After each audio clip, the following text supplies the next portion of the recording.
So I've had this snare shell sitting around for quite some time.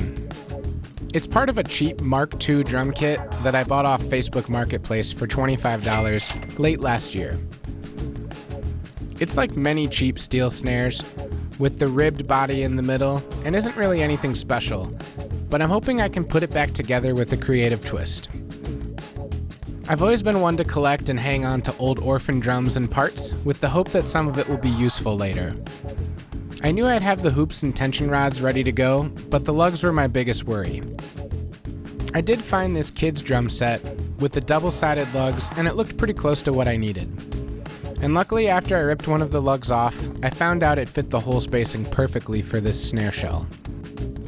So knowing I'd have everything I needed to get this project complete, I went ahead and ripped off the lugs from this drum, along with one more drum from the kid's set to get me to the 6 lugs I'd need to fix up this snare. Once I had all my lugs, I went ahead and removed the snare strainer, butt plate, and internal muffler from the snare shell, and prepped the drum for its next step. I could have easily just taken this drum and reassembled it with the parts I had and moved on, but in the spirit of being a DIY guy, I wanted to try something pretty unique. I'm an active member of a few online groups and forums where plenty of drummers show off their drum projects and restorations. I get a lot of ideas from this group, and a while back I saw someone post this cool concept of rewrapping a drum in aluminum roll flashing. Although the flashing would be made of aluminum and would have that silver color to it, the backside of the flashing was a copper or bronze color, which when wrapped around the drum gives a very deceiving look of a way higher quality shell material. I reached out to the original poster, Mark, who is now a friend of mine, and he sent me a link to the product which you can get at your local Lowe's or big box hardware store. It cost me under $8 to purchase this roll, and I still have plenty left over for future projects. Once I had the rough measurement cut for both the circumference and the depth of the drum, I went ahead and took a hammer to it to give it that hand-hammered appeal. When I think of the copper or bronze drums from many of the great manufacturers, my favorite were always the hand-hammered variations. So I definitely wanted to include that in this project, and although it took forever, I think the end result was worth it. So with my wrap cut to size and hammered, it was time to attach it to the shell.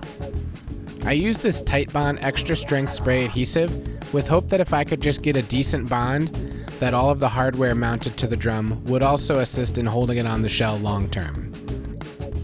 I used about as many clamps as I could find and even a belt around the middle, and I let the adhesive cure for a few days before I removed the clamps to put this drum back together. 3 days later. Removing all these clamps and putting them away took a while, but luckily I had an episode of the Bearded Drums podcast to keep me entertained in the process. If you haven't heard of them, I highly suggest you tune in on Thursdays at 6 p.m. Central Time to catch their live show. I share a lot of projects on there, and they have a great community aspect between the two hosts and the audience. But now back to the drum. I did leave a couple of clamps on the shell near the seam until I had a chance to attach the first lug at that same seam. If you do this project, or any drum wrapping project, I'd try to line up the seam of the wrap with one of the lug spots. Screwing that lug down on the drum will help to act as a permanent clamp to keep the wrap tight to the shell in its most vulnerable spot. If you drill holes for all the hardware from the inside to the outside, you'll easily see where all those holes need to be. And if you use a piece of scrap wood for a backer board, you should avoid any tear out to the wrap in the process. After that, it was pretty much rinse and repeat for the remaining 5 lugs, the butt plate, the snare strainer, and the internal muffler. One of my bigger concerns with this project was being able to easily seat drum heads onto the shell after I added the wrap to it. I wouldn't be so worried if I was re-wrapping a tom where maybe I'd already removed a wrap, but with this snare shell, it's already built to a thickness to work without a wrap. Initially, I did struggle with this head to get it to seat easily, but I went back later and changed it and found multiple heads that would fit much easier around the wider diameter. And with that, we're finally at a point where I could see the finished product. I know that taking a cheap beginner drum and gluing a makeshift wrap to the outside of it wouldn't be any sort of sonic enhancement, but in the spirit of project videos like this, I had to at least include a playing demo.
So as you heard, this drum really isn't anything remarkable when it comes to sound.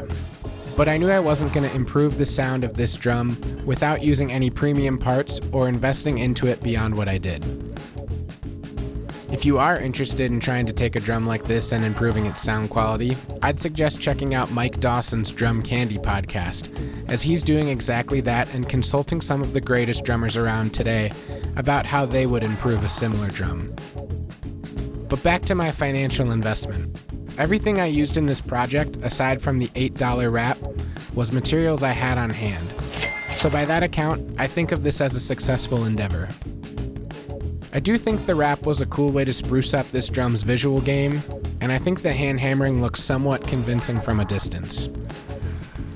As far as things I would like to improve on if I did this again, one would be swapping out the spray adhesive for contact cement. I actually had to go in before I reassembled this and use some super glue to help the seam out, and I just think it would have been more durable and reliable. Two would be using the right heads from the get-go. The initial head was way too tight, but I did try one of these Remo Classic Fit heads, and that seemed to have plenty of give in it. I also found this stock pearl-coated head that was a good fit when I went to change these heads. I did add some white lithium grease to the tension rods as well, because I felt a little bit too much resistance the first time when I was tuning up in the higher range. All in all, I'm really satisfied with this project. I don't think this drum will be part of any regular rotation for me, but for what I set out to accomplish, I think it met the mark. If you've ever attempted a similar project like this, I'd love to hear about it, so leave a comment down below. Huge thanks to Mark for the original inspiration on this project, and if you enjoyed it, I hope you'll consider liking this video and subscribing to my channel. Until next time, thanks.